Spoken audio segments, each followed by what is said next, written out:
Hai, kami dari kelompok 7 akan menyampaikan materi mengenai sistem pencernaan makanan. Pokok bahasan yang pertama itu meliputi zat-zat makanan yang diperlukan oleh tubuh. Yang pertama ada peranan zat makanan bagi tubuh.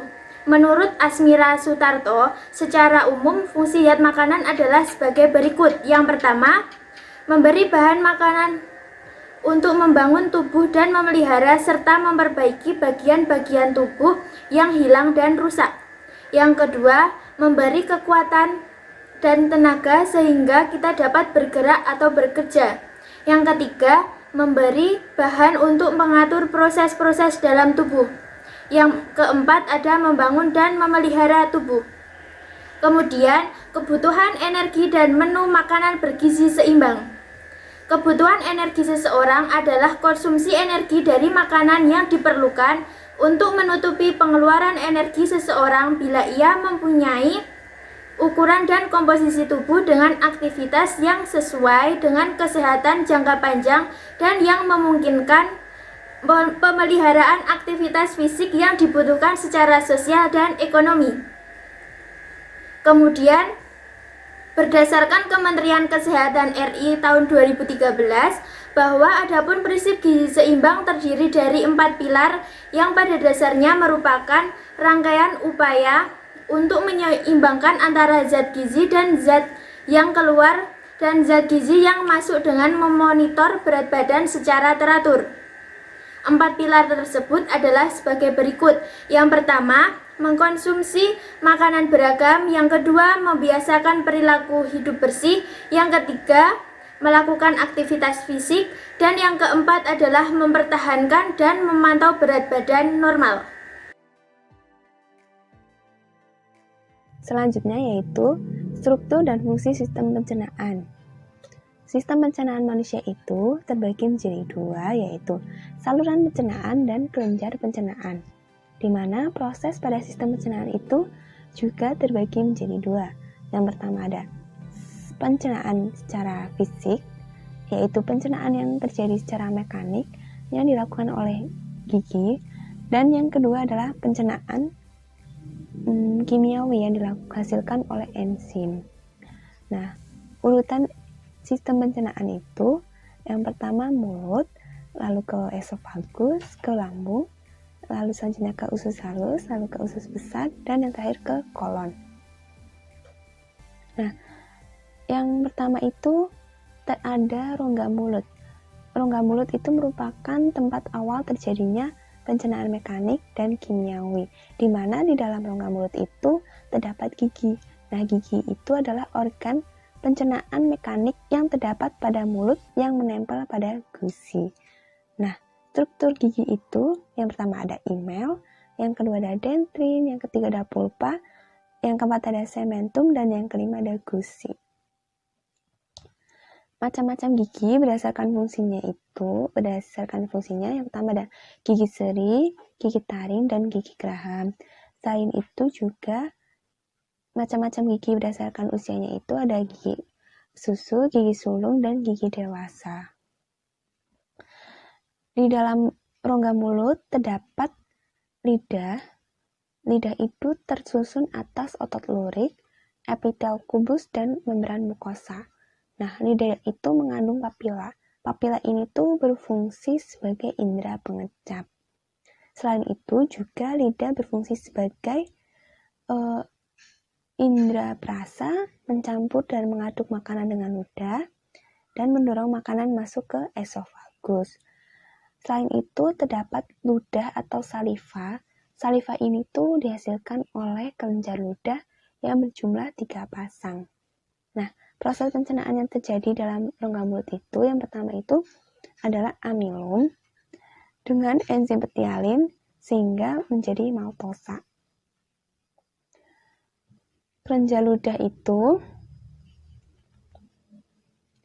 terdiri dari 3, yang pertama glandula parotis, lalu yang kedua glandula sublingualis, dan yang ketiga adalah glandula submandibularis. Fungsi ludah adalah yang pertama untuk mencerna makanan secara kimiawi, membasahi makanan, mencegah mulut dari kekeringan, membunuh mikroorganisme, dan sebagai larutan penyangga. Selanjutnya itu ada esofagus. Nah, di dalam esofagus itu juga terdapat faring. Faring ini adalah daerah dengan percabangan menuju rongga hidung, esofagus, dan trakea. Jadi, faring itu dilengkapi oleh epiglotis yang dapat membuka menutup. Nah, jadi dalam keadaan biasa itu biasanya epiglotis akan selalu terbuka. Tapi apabila ketika makanan masuk itu epiglotis akan menutup faring sehingga makanan akan masuk ke esofagus. Nah, esofagus itu apa? Esofagus itu adalah saluran pencernaan yang terdiri dari sepertiga otot lurik dan 23 otot polos. Lalu, esofagus itu dapat melakukan gerak peristaltik, yaitu gerak kontraksi dan relaksasi otot polos yang mendorong makanan menuju lambung. Selanjutnya yaitu lambung. Lambung atau ventriculus itu merupakan kantung makanan yang merupakan saluran pencernaan. Nah, struktur lambung itu ada kardia, fundus, pylorus, rugae, sphincter esofageal, dan sphincter pylorus dapat dilihat pada gambar yang tertera. Nah, lambung ini tuh juga dapat melakukan gerak peristaltik dan pencernaan enzimatik. Perpaduan ini tuh menghasilkan makanan berbentuk bubur atau yang disebut sebagai kim. Nah, gerak peristaltik itu berfungsi untuk apa? Gerak peristaltik itu berfungsi untuk mengaduk, mencampur makanan dengan getah lambung, dan mendorong makanan keluar dari lambung. Nah, getah lambung yang dihasilkan itu berfungsi untuk mencerna makanan. Nah, getah lambung ini tuh mengandung asam klorida, yaitu HCl, renin, dan pepsin. Nah, proses pencernaan yang terjadi dalam lambung itu, yang pertama ada pengubahan pepsinogen yang dilakukan oleh HCl menjadi pepsin. Yang kedua itu ada protein yang diubah menjadi pepton oleh enzim pepsin. Lalu yang ketiga ada kaseinogen yang berubah menjadi kasein yang dihasilkan oleh renin. Nah, selanjutnya itu pankreas, hati, dan usus halus. Pankreas itu memiliki kelenjar eksokrin berupa sel asiner yang menghasilkan getah pankreas. Nah, hati itu apa? Hati itu adalah organ tubuh dengan kelenjar eksokrin berupa kantong empedu yang menghasilkan cairan empedu. Dan cairan empedu itu adalah cairan yang berwarna kuning kecoklatan yang dihasilkan oleh sel hati. Jadi yang ini yang berwarna merah itu di dalam gambar itu adalah hati, yang berwarna kuning itu pankreas. Nah, cairan empedunya itu ada di bawah hati, di dalam kantung empedu. Nah, fungsi cairan empedu itu sebagai pembuangan sel metabolisme, perombakan eritrosit, pembuangan kolesterol berlebih, dan pengembus lemak. Dan hati itu juga berfungsi sebagai pengatur kadar glukosa dalam darah bersama insulin dan glukagon. Nah, selanjutnya itu usus halus dibagi menjadi 3, yaitu duodenum atau usus 12 jari, jejunum atau usus kosong, dan ileum atau usus penyerapan. Getah dinding usus halus mengandung disakarase, enterogenase, erepsin, peptidase, dan lipase. Yang terakhir itu ada usus besar dan rektum. Usus besar itu apa? Usus besar itu adalah saluran pencernaan lanjutan usus halus. Nah, di dalam itu terdapat usus buntu atau sekum, yaitu merupakan kantung yang terletak di muara ileum pada usus besar. Selain itu, usus buntu juga memiliki appendix atau umbai cacing.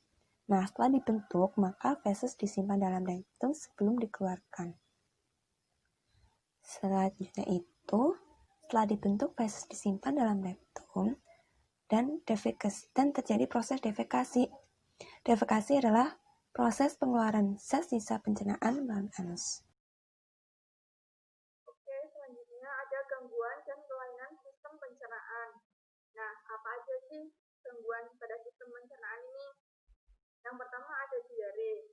Menurut Departemen Kesehatan Republik Indonesia tahun 2011, diare merupakan buang air besar dengan konsistensi yang lembek atau cair, bahkan dapat berupa air saja dengan frekuensi yang lebih sering dari biasanya, mungkin 3 kali atau lebih dalam satu hari. Kemudian, menurut Okta dan kawan-kawan pada tahun 2014, diare ini ditandai dengan gelisah, suhu yang meningkat, nafsu makan yang menurun, hingga cair atau berlendir, dan tidak menutup kemungkinan diikuti dengan keluarnya darah, anus yang lecet, dehidrasi.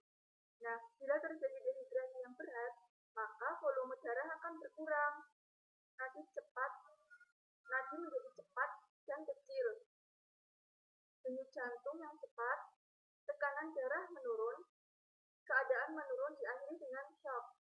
Kemudian, diare juga menyebabkan berat badan yang menurun, turgor kulit menurun, mata dan ubun-ubun cekung, kemudian mulut dan kulit menjadi kering. Yang kedua ada konstipasi atau sembelit. Konstipasi ini biasa disebut dengan sembelit atau susah buang air besar. Konstipasi merupakan suatu keadaan yang ditandai oleh perubahan konsistensi feses menjadi keras, ukuran menjadi besar, penurunan frekuensi, atau kesulitan defekasi, menurut Eva tahun 2015. Nah, konstipasi ini bisa disebabkan karena kurang mengonsumsi makanan berserat dan banyak mengonsumsi daging. Selanjutnya ada tukak lambung. Tukak lambung ini menyebabkan berlubangnya dinding lambung, sehingga isi dalam lambung itu jatuh ke dalam rongga perut. Biasanya tukak lambung ini disebabkan oleh infeksi bakteri jenis tertentu.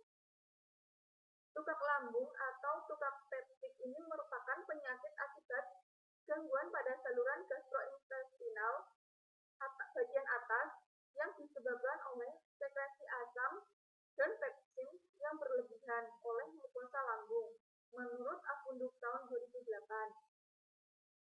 Nah, bakteri yang menyebabkan tukak lambung ini ada Helicobacter pylori.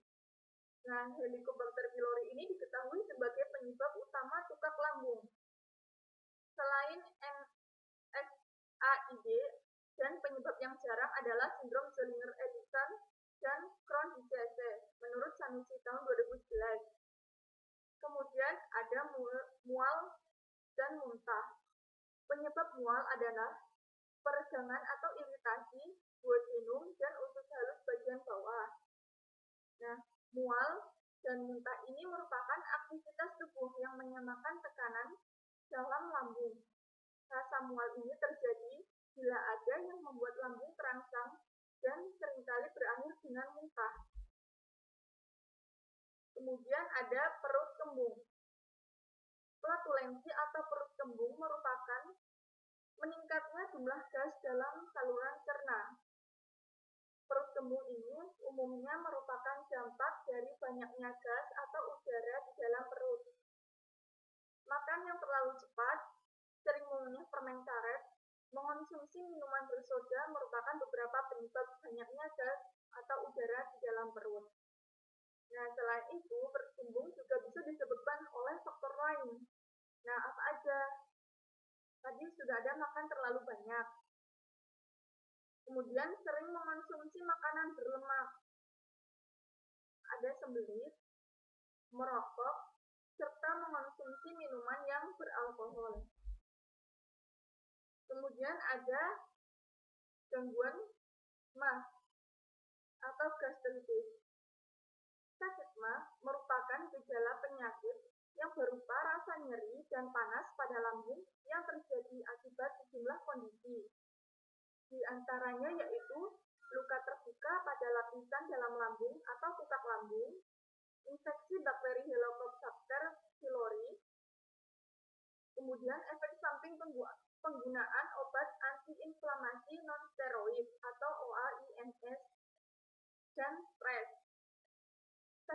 ini dapat disebabkan karena kebiasaan makan yang terlalu banyak dan cepat, atau terlalu banyak mengonsumsi makanan pedas dan berlemak, radang pada pankreas, dan usus tersumbat. Juga dapat memicu datangnya penyakit MAS.